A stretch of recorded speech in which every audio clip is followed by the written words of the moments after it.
For years, Burkina Faso bought pineapple and pineapple juice from beyond its borders. Today, something unexpected is beginning to happen. Pineapples are being harvested on Burkinabe soil, local processors are asking farmers for larger deliveries, and trade records show pineapple juice leaving Burkina Faso for Ghana. That matters because Ghana is not an obvious market for a newcomer. It has a long-established pineapple industry of its own. Yet in 2024, trade data recorded roughly 594,000 kilograms of pineapple juice exported from Burkina Faso, with almost all of that volume heading to Ghana. A tiny shipment also reached Belgium. Does this mean Burkina Faso has already become the pineapple juice capital of West Africa? No. And that distinction is important. Burkina Faso still imports far more pineapple juice than it exports. It also continues to import millions of kilograms of fresh or dried pineapple. The dream is therefore far from complete. But something deeper is changing. What began as experiments on small plots is moving toward commercial farms, producer networks, processing facilities, and regional trade. Under Ibrahim Traore, this development fits into a broader national ambition. Produce more at home, reduce unnecessary dependence on imports, encourage local processing instead of allowing agricultural value to stop at the farm gate. And when domestic capacity becomes strong enough, compete beyond Burkina Faso's borders. The pineapple story gives us a rare opportunity to see whether that vision can work in practice. Because the real test is not whether Burkina Faso can grow a sweet pineapple. Farmers have already shown that it can be done. The real test is whether thousands of farmers, processors, investors, and public institutions can build a reliable industry around that fruit. If you value stories that look beyond the headlines to understand how Africa is reshaping its economic future, follow the channel as we examine what is really happening. And our story begins not inside a modern juice factory, nor at an export terminal, but in the fields where a much simpler question had to be answered first. Could Burkina Faso really grow pineapple at commercial scale? The answer did not come overnight. Pineapple production in Burkina Faso had to pass through years of experimentation before farmers could seriously discuss commercial scale. Around Matourkou, growers such as Matourkou became part of that early effort. They had to prove that pineapple was not simply a crop associated with the wetter coastal countries of West Africa. With the right techniques, water management, planting material, and patience, it could also produce convincing results on Burkinabe soil. What makes the story important today is that this knowledge is no longer staying on one farm. In Dedougou, Jacques Nanemenga experimented with more than 1,200 pineapple plants after receiving training from Matourkou. Even after that training, technical support continued from a distance.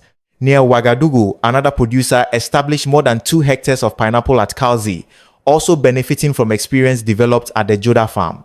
Then came an even more symbolic experiment. At Camp Nabakum 2, roughly 60,000 pineapple plants were established on about 1 hectare. The site was designed not only for production but also as a place where people could learn.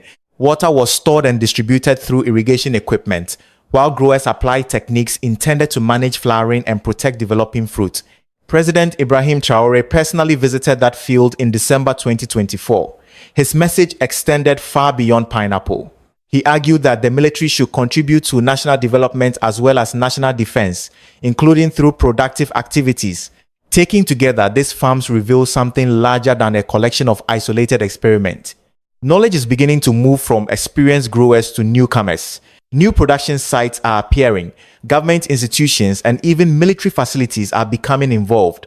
Farmers who were once skeptical can now see pineapple growing inside Burkina Faso with their own eyes.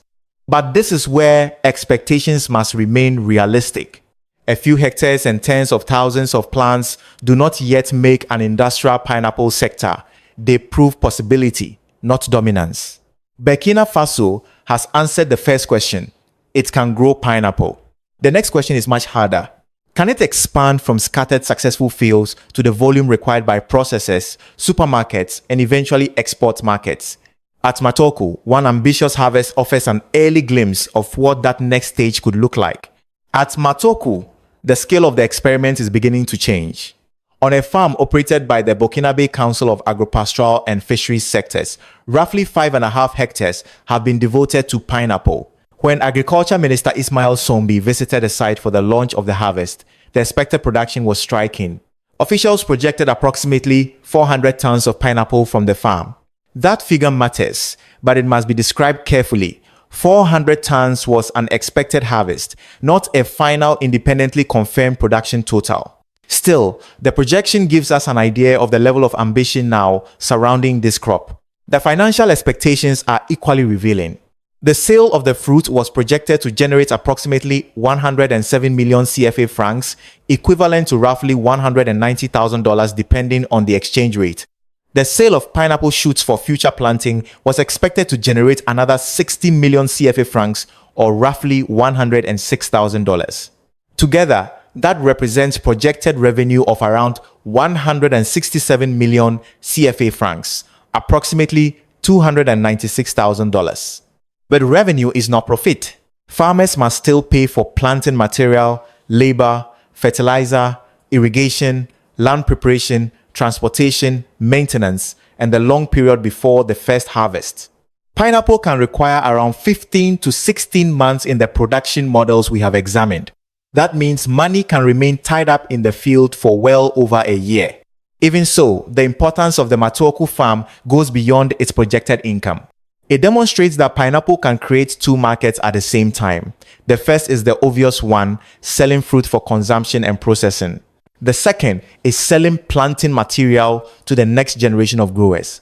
When an industry is expanding, those shoots become valuable because every new hectare requires thousands of plants. For Minister Ismail Sombi, the harvest also carried a national message. Burkina Faso wants to produce more of the food its own people consume rather than automatically depending on supplies from elsewhere. And that ambition is about to encounter a new challenge. Because as pineapple production grows, factories are beginning to ask for something individual experimental farms may struggle to provide. Not a few baskets of fruit, but tens of tons at a time. The next stage of Burkina Faso's pineapple story can be understood through one simple number: 20 tons. At the Joda farm in Matourkou, Traore received an order for roughly 20 tons of pineapple from a local processing facility. Reports surrounding the operation also indicated that another processor near Dedougou had expressed the need for approximately 30 tons. For a young industry that spent years trying to prove pineapple could even be produced successfully in Burkina Faso, these orders represent an important change. During the experimental years, producers had to convince people that pineapple could grow successfully on Burkinabe soil. Now, some growers are beginning to face the opposite problem. Buyers are appearing, but an individual farm may not be capable of supplying everything they need. This is why cooperatives could become one of the most important links in the emerging pineapple industry. Small producers working independently may struggle to meet an order of 20 or 30 tons, but organized producers can combine their harvest and supply processes at a much larger scale. Imagine dozens of growers producing independently. Their pineapples may mature at different times, quality may vary, and no single farmer may have enough fruit to satisfy a large processing facility. But if those growers are organized, their planting schedules coordinated, common production standards introduced, and purchase agreements established before harvest, many small farms can begin operating like one large production zone. Traore has spoken about an ambition to expand pineapple cultivation dramatically, potentially reaching 100 hectares. Such expansion, however, cannot happen simply because buyers are waiting. Pineapple requires patience and capital. The production cycles examined in Burkina Faso have taken roughly 15 to 16 months. During that long period, farmers need planting material, irrigation, fertilizer, labor, technical knowledge, and enough financial resources to continue operating before the first meaningful revenue arrives. This creates a challenge for smaller farmers who cannot afford to invest their savings and then wait more than a year for a harvest. If Burkina Faso wants thousands of new producers to enter this sector, expanding access to water, training, financing, planting material, and reliable buyers will be just as important as encouraging people to plant. Training is therefore becoming another essential part of the story. Experience developed around Matourkou has already begun reaching producers in places such as Dedougou and Kalzi. Instead of every new farmer repeating the same expensive mistakes, knowledge can travel from experienced growers to newcomers. But knowledge alone is not enough. The next challenge is turning scattered farms into a dependable supply system, capable of telling processors how many tons will arrive, when they will arrive, and whether those pineapples will meet the required standards. This is the point where Burkina Faso's pineapple dream stops being merely an agricultural experiment and becomes an industrial question. A juice factory cannot operate on promises or enthusiasm. Its machines need a predictable flow of raw material. Growing pineapple is therefore only the beginning. The greater economic opportunity appears when those fruits leave the field, enter a processing facility, and emerge as juice and other products carrying more value than the raw pineapple itself. And that next step may ultimately determine whether Burkina Faso can build not simply a pineapple farming sector, but an entire pineapple industry. Once pineapple leaves the field, a second and potentially more valuable part of Burkina Faso's experiment begins. At a processing facility receiving locally grown fruits, the pineapple is weighed and loaded, washed, and prepared before entering the production line. What arrived as an agricultural harvest can eventually leave as juice or another processed product. This transition may appear simple, but economically it represents one of the most important steps in the entire story. Selling fresh pineapple creates income for farmers, traders, and transporters. Processing that pineapple can extend the chain much further. Workers are needed to receive and prepare the fruit. Factories require machinery, maintenance, electricity, water, packaging, quality control, storage, transportation, and distribution. A pineapple that might otherwise be sold once as fresh fruit can become the raw material for a product that passes through several additional businesses before reaching the consumer. Each additional stage creates another opportunity for part of the value to remain inside Burkina Faso. This is why the pineapple story fits into the broader economic direction promoted under Ibrahim Traore. His government has repeatedly emphasized domestic production and the transformation of raw materials inside the country. The principle is straightforward. Producing more is important, but a country gains considerably more economic opportunity when it can also process what it produces. For Burkina Faso, the long-term price is therefore not simply fields filled with pineapple.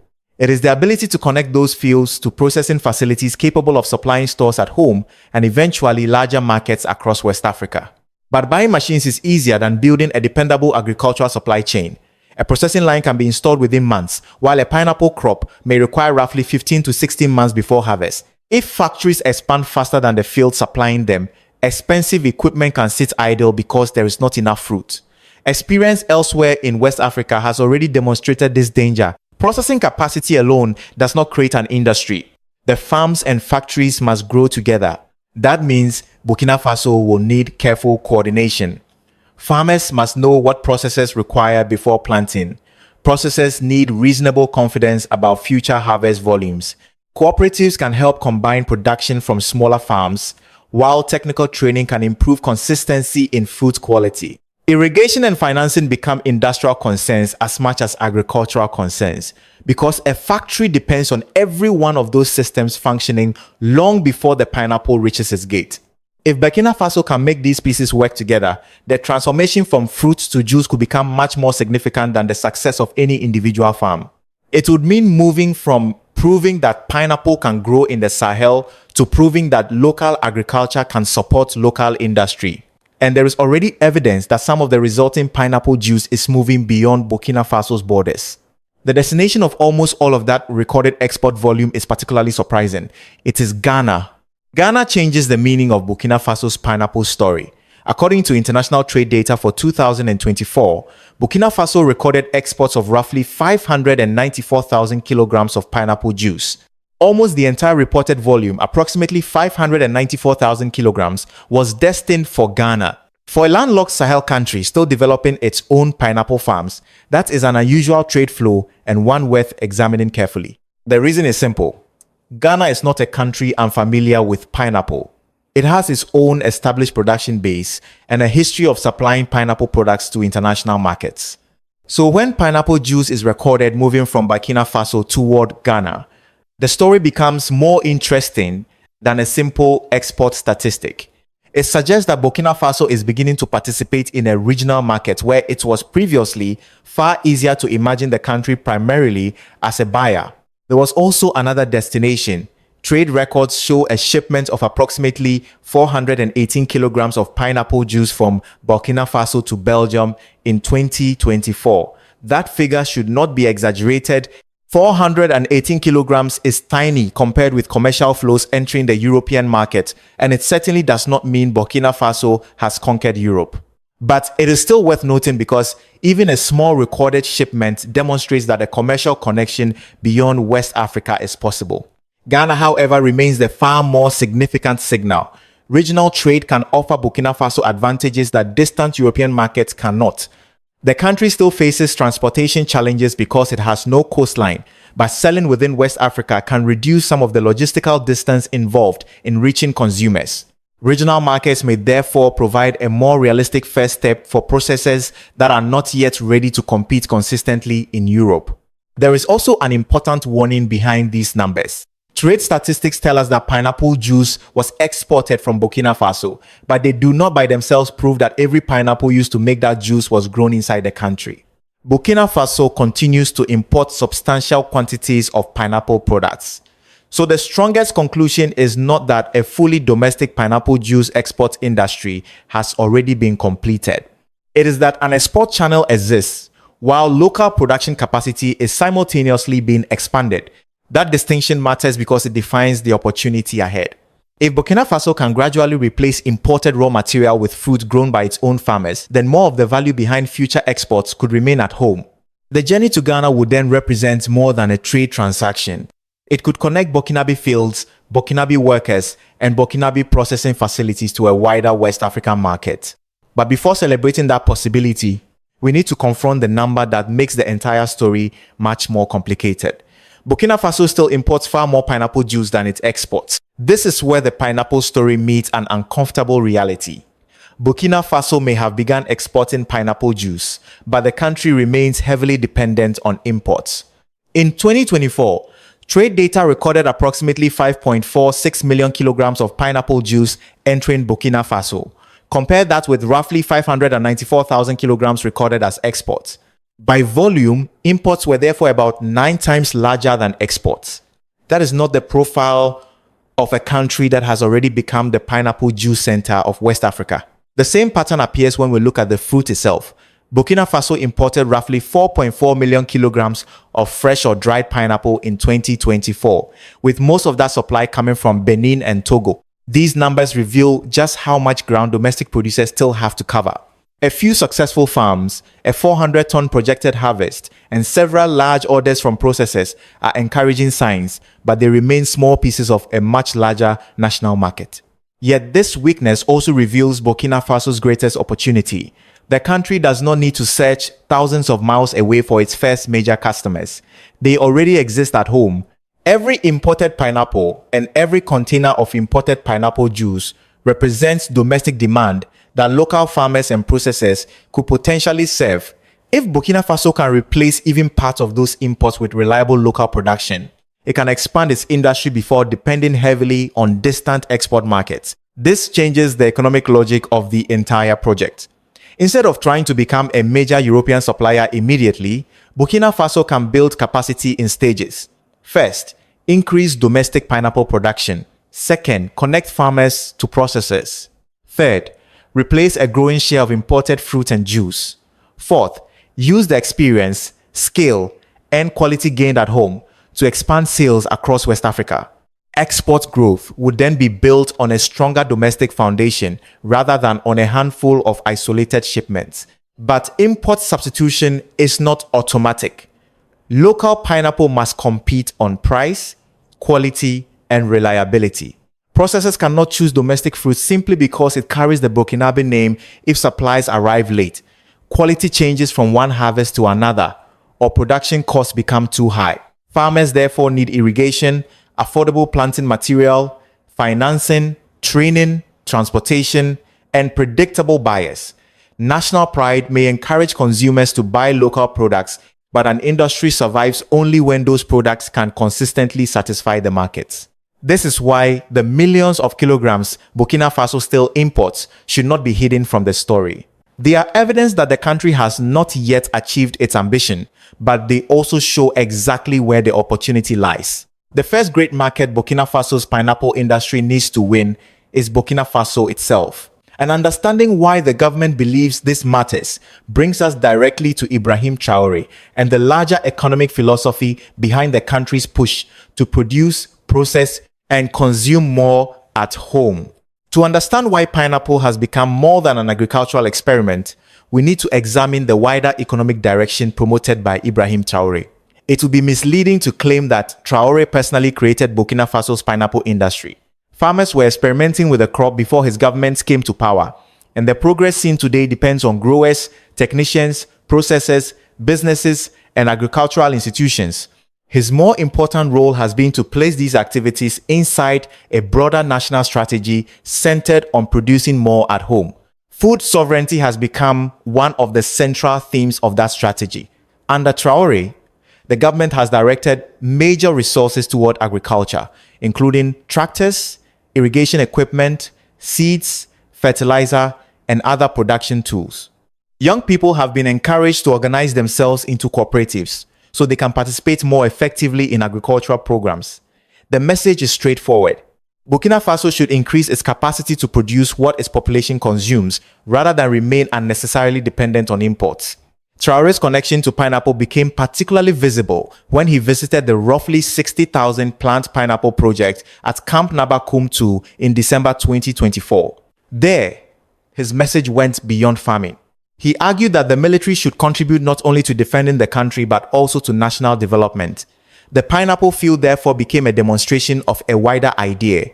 Institutions normally associated with other responsibilities could also help train people, test production methods, and contribute to the country's productive capacity. But growing more food is only one part of Traore's economic message. His government has also emphasized processing raw materials inside Burkina Faso. That distinction is essential. A country that produces agricultural commodities but sends most of them elsewhere for processing captures only part of their potential value. When processing happens locally, additional opportunities can emerge in manufacturing, packaging, transportation, maintenance, distribution, and employment. Pineapple juice fits naturally into this philosophy. The final piece is local consumption. Traore has repeatedly promoted the idea that Burkinabe consumers should support products made inside their own country. For pineapple, this matters because Burkina Faso already imports millions of kilograms of fruit and juice.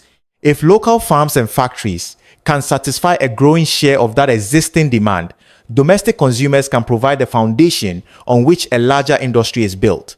Regional exports can then become an expansion of domestic strength rather than a substitute for it. Seen this way, Traore's role is best understood as setting direction rather than claiming every harvest as a personal achievement. The model is production at home, processing at home, stronger local consumption, and eventually greater competitiveness abroad. Whether that philosophy succeeds will depend on measurable results, not political slogans. And that distinction becomes especially important when we examine how Traore is portrayed outside Burkina Faso, where criticism of his government often collides with an equally powerful wave of admiration and exaggeration. This is where Burkina Faso's pineapple story enters a much larger political debate. Ibrahim Traore has attracted considerable attention outside his country, and much Western coverage focuses not on pineapple fields or juice factories but on the military government's record. Critics point to the 2022 coup that brought Traore to power, concerns about political freedoms and press freedom, the continuing security crisis, and Burkina Faso's growing relationship with Russia.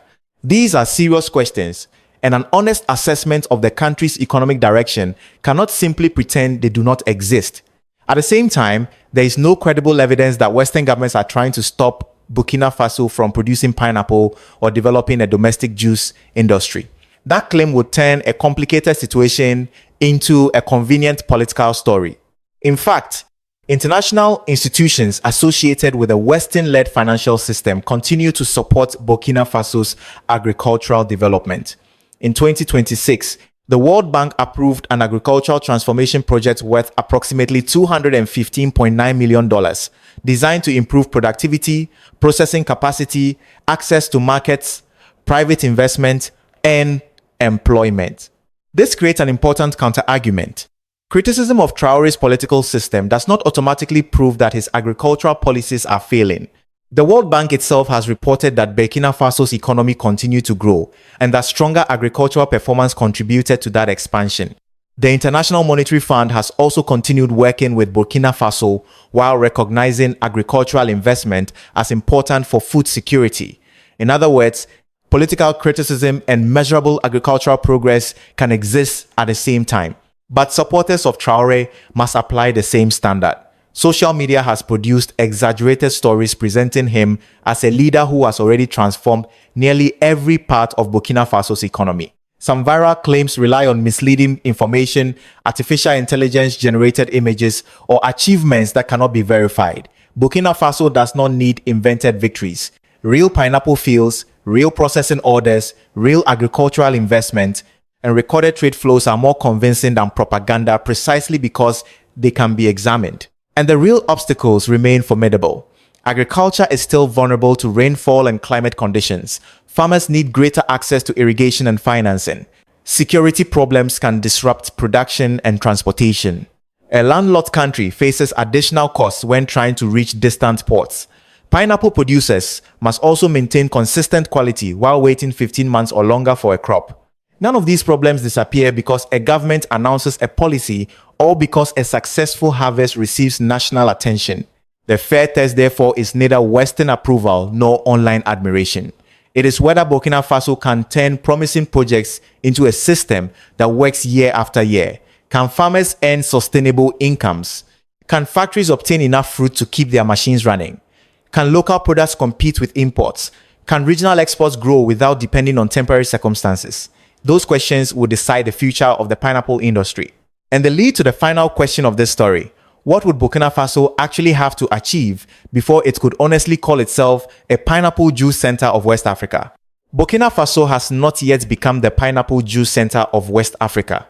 That conclusion is important because ambition should not be confused with achievement.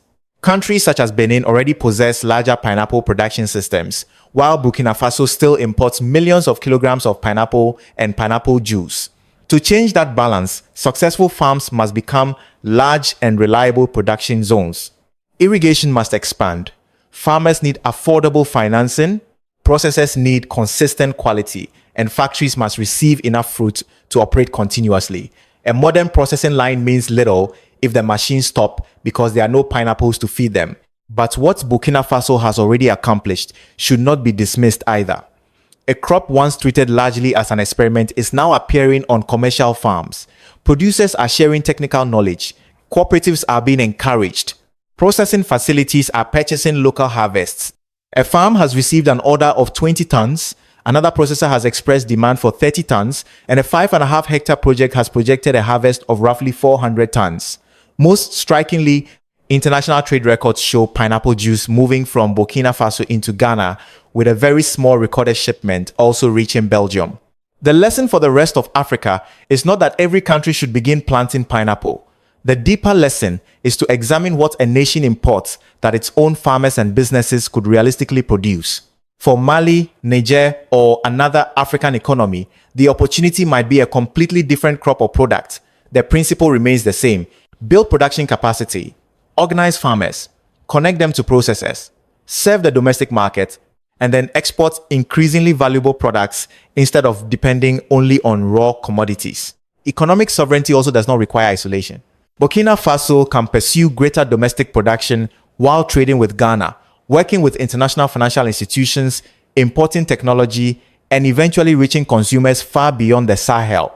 The same principle applies across the African Union. Stronger domestic capacity can give African countries more choices in their relationships with partners, including France and other global powers. Leaders such as Ibrahim Traore, Assimi Goïta in Mali, and Abdourahmane Tiani in Niger will ultimately be judged not simply by speeches about sovereignty, but by whether ordinary citizens see durable improvements in production, employment, and opportunity. That is why this pineapple story deserves attention beyond agriculture. It is a small test of a much larger economic idea. Can Burkina Faso move from importing what it consumes to producing more of it, processing more of it, and eventually selling higher value products across West Africa? The evidence so far does not justify declaring victory. It does justify watching closely. The fields are expanding, processors are showing interest, and export channels have begun to appear, but the difficult work of building scale has only started. For those following Africa news, this may be one of the most revealing stories emerging from Burkina Faso and the wider Sahel. If the country succeeds, the important achievement will not be a single pineapple harvest. It will be proof that local agriculture can become the foundation for local industry and regional trade. Do you believe Burkina Faso can turn this early momentum into a lasting pineapple processing industry? Share your view and follow the channel as we continue examining the economic changes reshaping Africa. We sincerely appreciate your time and support. Every video on this channel is carefully researched, thoughtfully written, and meticulously edited by our dedicated team. We don't rely on automated production or shortcuts to create our content. Every story, every visual, and every detail is crafted with genuine care, passion, and a commitment to bringing you meaningful, high-quality videos.